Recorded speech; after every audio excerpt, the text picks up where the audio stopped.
Breaking news! Secret weapon ng Russia sabog sa Ukraine.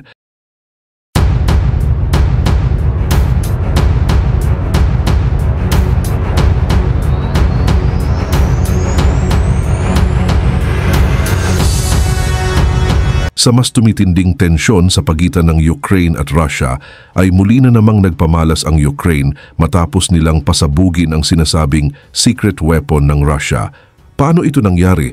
Anong sandata ang ginamit ng Ukraine? At ang malaking tanong, ano ang sagot ng Moscow? Pero bago ko simulan ay hihingi lang sana ako ng isang like at subscribe. Malaking tulong na ito sa aming mga content creator. Salamat po.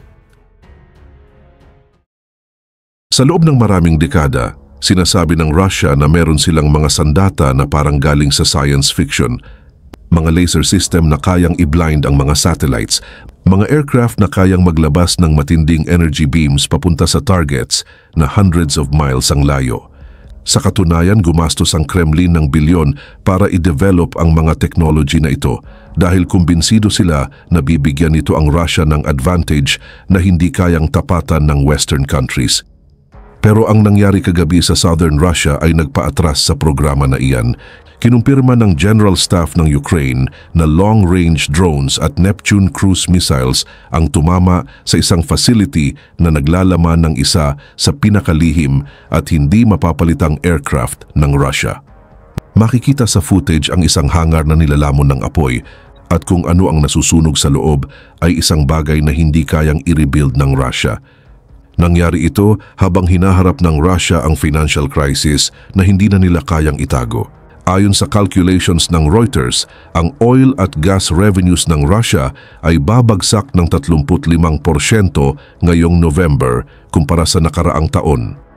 Bumagsak ang expected income nila sa around 520 billion rubles na 7% na mas mababa kumpara noong nakaraang buwan. Pero ito ang mas masama para kay Putin. Ang strike sa Taganrog ay hindi isolated incident. Kasama ito sa isang coordinated assault na tumama sa 4 na major targets sa loob lang ng isang gabi. Ang aircraft facility, isang drone production plant, isang oil terminal sa Novorossiysk at ang Tuapse Oil Refinery. Ayon mismo sa Defense Ministry ng Russia, 249 drones ang inilunsad laban sa Southern Russia overnight. Inamin ni Governor Yuri Slusa ng Rostov ang damage at sinabing tinamaan ang isang paint shop, isang storage facility, 4 na apartment complexes at 12 bahay na nagresulta sa at least 3 fatalities. Pero ang hindi niya binanggit ay ang experimental aircraft na nandun sa facility na iyon, yung aircraft na 2 lang ang existing copies sa buong mundo. Ano nga ba ang pinasabog ng Ukraine? At bakit ito isang bagay na hindi kayang palitan ng Russia kahit kailan? Para maintindihan natin kung bakit sobrang importante ang strike na ito, kailangan maintindihan kung ano mismo ang nawala sa Russia. Noong late 1970s, nagsimulang gumawa ang Soviet engineers ng isang bagay na imposible sa panahong iyon. Gusto nilang maglagay ng megawatt-class laser sa isang aircraft, isang beam na kayang i-blind ang reconnaissance satellites, makadamage ng enemy sensors at eventually umatake sa targets sa extreme altitudes. Ang program ay tinawag na Sokol Echelon. Kinuha nila ang Ilyushin 76 military transport, isa sa pinakamalaking aircraft sa Soviet fleet, at nirebuild ito mula loob hanggang labas. Nilagyan nila ito ng bagong nose section na may steerable targeting system. May retractable dorsal turret na naglalaman ng main laser optics, mga fuselage pods na may turbo generators para mag-supply ng around 1 megawatt ng power papunta sa carbon dioxide laser. Ang resulta ay ang Beriev A60, isang flying laser laboratory na walang kapareho sa buong mundo. At ito ang dahilan kung bakit devastating ang pagkawala nito para sa Russia. 2 lang ang aircraft na ito na nagawa. 2 prototypes, decades ng development, billions ng rubles ang ginastos. At yung isa na pinaniniwala ang nasa Taganrog, tail number RA86879, ay nakapark doon ng napakatagal na panahon. Hindi lang ito experimental aircraft, ito ang nag-iisang test platform ng Russia para sa high-energy laser generation habang nasa flight. Ito lang ang paraan para pag-aralan ang beam control at propagation sa upper atmosphere. Ito lang ang landas papunta sa directed energy weapons na ipinapangako ni Putin sa loob ng maraming taon. Ayon sa mga OSINT analysts at Ukrainian media, ipinapakita raw ng video mula sa strike na may malaking aircraft na nasusunog sa eksaktong lugar kung saan nakastation ang A-60. Ayon sa General Staff ng Ukraine, ang aircraft repair plant sa Taganrog na may experimental A-60 aircraft ay nagkaroon ng damage. Dahil 2 airframes lang ang existing, kahit severe damage sa isa ay halos katumbas na ng total loss sa operation. Hindi kasi basta-basta kayang gumawa ng Russia ng panibago.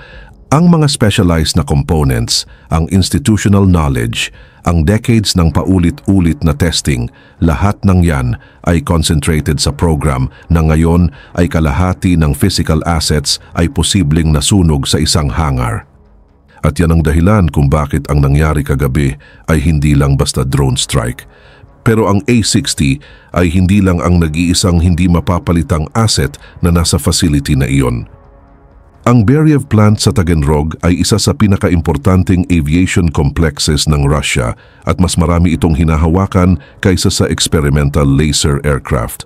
Dito ginagawa at ino-overhaul ng Russia ang A-50 airborne early warning planes, ang mga aircraft na nagsisilbing eyes in the sky ng Russia sa mga major operations. Kapag nagko-coordinate ang Russian forces ng missile strikes sa Ukrainian cities, kadalasan may A-50 na umiikot sa high altitude para magbigay ng radar picture at command links na nagpapagana ng strikes na iyon. Matagal nang puno ng delays at technical problems ang program na ito at ngayon tinamaan pa ng Ukrainian missiles ang plant na responsable sa development nito. At meron pang iba. Sa Taganrog rin mino-modernize ng Russia ang Tu-95MS strategic bombers para makapagbitbit ng mas malaking load ng Kh-101 cruise missiles. Ito rin ang mga cruise missiles na regular na ginagamit ng Russia para atakihin ang Ukrainian power plants, hospitals at apartment buildings. Lahat ng Tu-95MS na dumadaan dito para sa upgrades ay lumalabas na mas kaya pang magdala ng mas maraming weapons. Kaya noong tinamaan ng Ukraine ang Beriev plant, hindi lang nila tinira ang exotic laser program. Tinamaan nila ang maintenance at development hub ng maraming aircraft na ginagamit ng Russia para ituloy ang war na ito. Ang A-50 na nagko-coordinate ng strikes, ang mga bombers na nagdadala ng cruise missiles, ang next generation radar plane na dapat magpanatili sa Russia na competitive sa mga susunod na dekada, lahat iyan dumadaan sa iisang facility. At ang facility na iyon ngayon ay abala sa pag-apula ng sunog, pag-assess ng damage at sa katotohanang kayang abutin ng Ukraine ang lugar na ito kahit kailan. Hindi ito ang unang beses na nakarating ang Ukraine ng ganito kalalim sa Russian territory.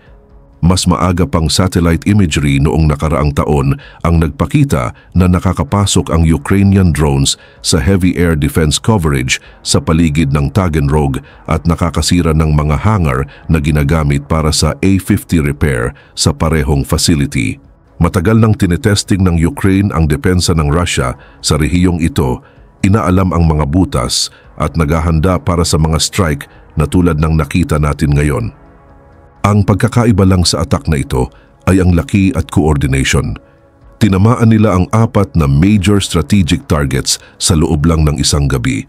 Ang aircraft facility na may A-60, isang drone production enterprise sa parehong lungsod, isang oil terminal sa Novorossiysk, isa sa pinaka-importanteng Black Sea ports ng Russia, at ang Chaps Oil Refinery na nagpo-process ng fuel para gumalaw ang Russian military vehicles.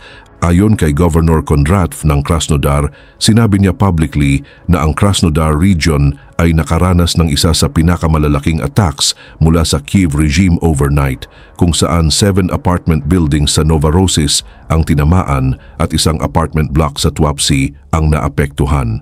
Ayon sa Defense Ministry ng Russia, air defenses daw ang nakapag-shoot down ng 249 drones sa Russian regions at sa Black and Azov Seas nung gabing iyon.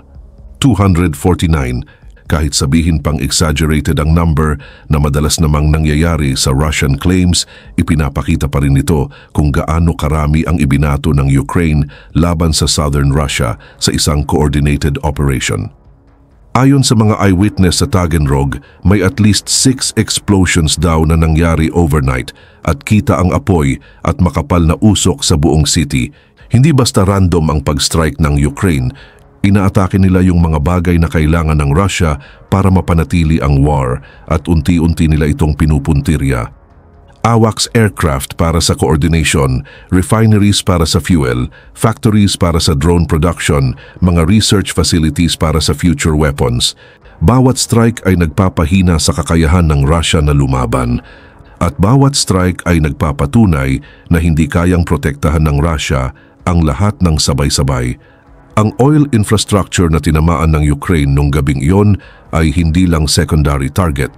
Ito ang isa pang kalahati ng problema ni Putin dahil habang sinusunog ng Ukrainian drones ang future weapons programs ng Russia, ang kasalukuyang finances ng Russia ay nasa freefall na. Mas bumibilis ang pag-decline buwan-buwan.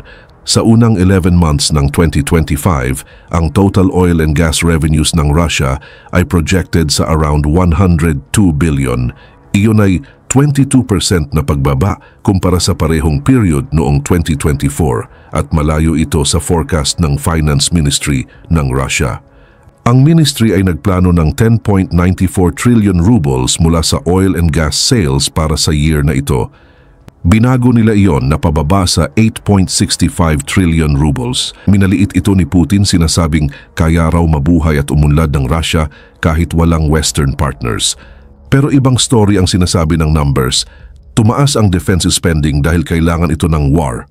Bumaba ang revenue dahil epektibo ang sanctions at strikes. Ang agwat sa pagitan ng kailangan gastusin ng Russia at kaya nitong bayaran ay palaki ng palaki bawat buwan. At bawat refinery, bawat oil terminal, bawat pipeline junction na tinatamaan ng Ukraine ay nagpapalawak pa ng gap na iyon. Ito ang dahilan kung bakit masakit ang pagkawala ng A-60.